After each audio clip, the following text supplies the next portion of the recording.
देवगढ़ पश्चिम ओडिशा कलाकार महासंघ गतकाली राज्य संस्कृति मंत्री को भेटी कलाकार विभिन्न समस्या अवगत कराइथा बेले शुक्रवार मुख्यमंत्री मोहन चरण माझी को साक्षात करी कलाकार विभिन्न समस्यागुड़िकर समाधान पर स्मारकपत्र प्रदान करछन्ती। अध्यक्ष चैतन्य पाइकों नेतृत्व में वरिष्ठ कलाकार वासुदेव प्रधान, संयोजक प्रमोद दास, संतोष साहू, नरेंद्र कंटा, ममता अग्रवाल, खगेश्वर साहू,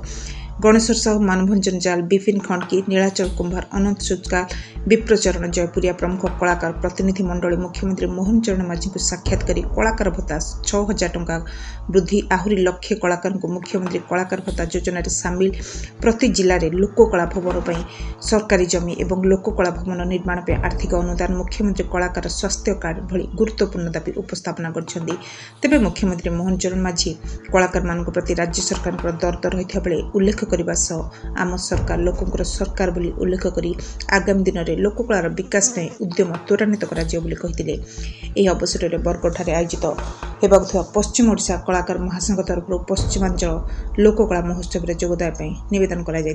देवगढ़ शिवाशी शंकर ओडिशा मोबाइल टीवी।